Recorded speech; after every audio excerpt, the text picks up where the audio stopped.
তো hey guys, আমরা আবার চলে আসছি মিলে ধান কুটাতে।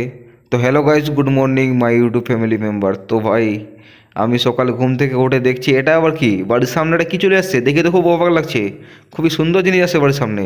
তো দেখছি যে একটা ঘুঘু চলে আসছে, ঘুঘুর বাচ্চা।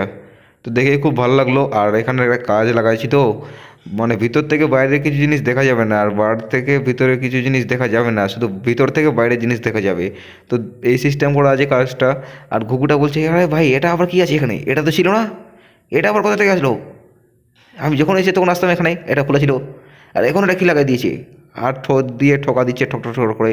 আর আমি হাত বাড়া দিচ্ছি, আয় আয় আয়, হাতের মধ্যে আয় ভাই একটু, চলে আয় সামনে। আমার অডিয়েন্স তোকে দেখতে চাইছে, কিন্তু মনে হয় ঘুঘুটা খুব লজ্জা করছে, বলছে যে না, আমি অডিয়েন্সকে দেখাতে দিব না, আমি খুব সুন্দরী।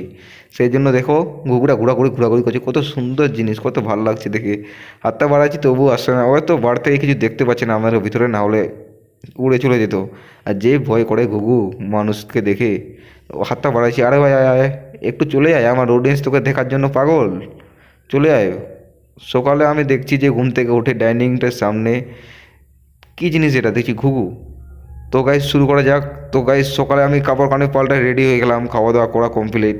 আর এখন সোয়েটার টুইটার সব খুলে ফেলাই দিলাম, আর যেতে হবে আমাদেরকে আবার, বলছে মিলে ধান কুটাতে। আজকে অনেক কাজ কাম আছে, তো তোমরা ভিডিওর সাথে থাকো, কী কী হচ্ছে না হচ্ছে তোমাদেরকে আমি সব কিছু তো শেয়ার করি, শুধু থাকো। তো চলো যা যাক, গো।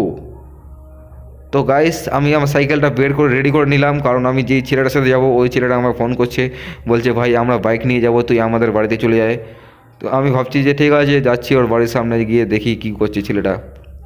তো আমি সাইকেল তো গ্যারেজে এটা, তো সাইকেলটা নিয়ে আমি রেডি হয়ে গেলাম আর যাওয়া স্টার্ট করে দিলাম। তো চলো যা যাক। তো ওর বাড়ির সামনে, ছেলেটার বাড়ির সামনে আসে, আর দেখছি যে নাই, ছেলেটা বলছে আমি আসছি, গাড়ির তেল ভরাতে গেলাম।